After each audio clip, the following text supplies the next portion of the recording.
Vice President J.D. Vance is coming to Maine today. He says he will campaign with former Governor Paul LePage, who is running to represent Maine's 2nd congressional district. Vance is also expected to talk about a new initiative by the Trump administration to crack down on fraud in federal health programs. Yesterday, the Centers for Medicare and Medicaid Services announced a 6-month pause on all new Medicare enrollments by providers of hospice and home care. Any providers that are already enrolled should not be affected. The agency also says $1.3 billion of Medicaid reimbursements to California have been deferred because of fraud concerns. Vice President Vance claims that fraud is widespread. We are going to very aggressively encourage the states to take Medicare fraud more seriously. For those states that refuse to get serious about fraud, we are going to turn off that anti-fraud money. And if we continue to find problems, we can turn off other resources within their state Medicaid programs as well. Now, Vance says the White House has, as he put it, an open heart to working with Governor Mills on the issue of fraud. Vance expected to speak about 12:30 at the Bangor International Airport. Democrats have announced plans to have some counter events about the same time. The Bangor Police Department is deploying some officers to that area to help out to monitor all the flow of traffic. Senator Susan Collins is seeking more federal assistance to combat illegal marijuana operations in Maine. The Department of Homeland Security says these grow houses often originate from China and produce more than $4 billion in illegal revenue. During a federal law agency's budget hearing, Collins pushed FBI Director Kash Patel and leaders of the DEA about their efforts to combat these operations. Patel says since last year, Homeland Security and the FBI have set up nearly 60 hubs nationwide to target the grow houses. Collins explained why she thinks federal assistance is necessary in Maine.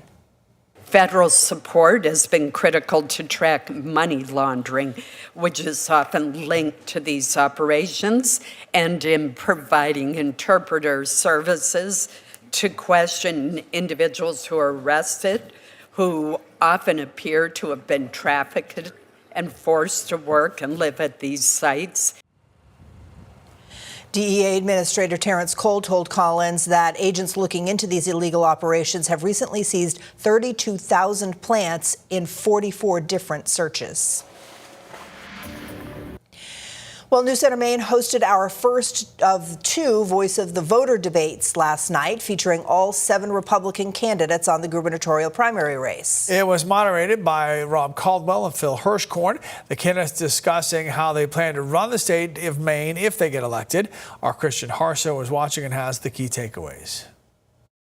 Welcome to News Center Maine's first Voice of the Voter candidate debate. The focus of Wednesday's debate, specific solutions. Solutions to some of the many challenges that the next governor of Maine is going to face. Among those challenges lies the state's economy. This budget has grown $6.44 billion under Mills. Bobby Charles, like many on that stage, wants to cut spending and taxes, dismayed by the direction of the state's budget. It's reckless. It has crashed this economy. Cutting income and property taxes were both on the table. To account for that, Robert Wessels called for a hiring freeze. We also need to create work requirements for anybody receiving Maine care and end government help for non-citizens. Some called for a widespread defunding of the Department of Health and Human Services. Owen McCarthy proposed a more measured approach to help Mainers on welfare. So if they work a little more, they can get 80% of the benefits, 60% of the benefits. Step off of that, it's a win-win. A state report shows Maine is 80,000 homes short of what it needs. Real estate developer David Jones says he is the man to build them, and he'd start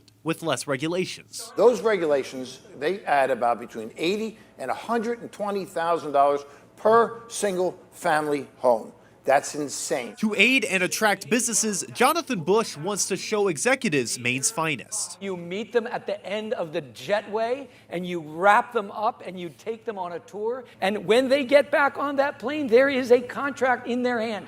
On the topic of energy, somewhat breaking rank from his Republican colleagues, Ben Midgley was more sympathetic to the green economy. I'm fine with renewables as long as they don't do it on the backs of Maine ratepayers. You've got $200 million a year that we're paying in stranded costs for this connection. Throughout the hour-and-a-half debate, the 7 were exceptionally critical of Democrats. It's like a greatest hits album of crazy Democrat ideology. But Garrett Mason stood out, calling for tempered expectations and rhetoric, given the possibility for split state control. I'm going to fight for a Republican legislature every single day.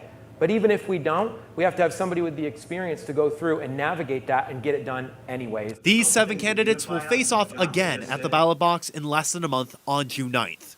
In Portland, Christian Harsa, News Center, Maine. And our debate for the Democratic candidates will be tonight. There are 5 of them in that race. You can tune in starting at 7 o'clock right here on News Center Maine and on our streaming app as well. And if you'd like a closer look at any and all the candidates, we do have profiles of them by going to our website. Federal officials investigating that plane crash that killed the Maine game warden earlier this week. It happened on Tuesday in the town of Avon, just north of Farmington. The Maine Department of Inland Fisheries and Wildlife says the Federal Aviation Administration and National Transportation Safety Board are now at the scene. A spokesperson for the NTSB says investigators are documenting the site and examining the airplane. They will be looking into recordings of any air traffic control communications, witness statements, maintenance records of the plane, plus a 72-hour review of Joshua Tibbetts to identify any factors that may have impaired his ability to safely operate the plane. A woman who says she saw the plane before it crashed says it looked like it was flying in an unusual way. It definitely seemed like it was struggling. It was very windy, like so windy that like driving down Route 4 is 55 and you could feel it in your car. And I glanced away for about 60 seconds and when I looked back it was gone. And I asked my little one, like, where'd the plane go? And she said it went into the mountain. The NTSB spokesperson says an initial report is expected within 30 days. The final report could take up to 2 years to complete.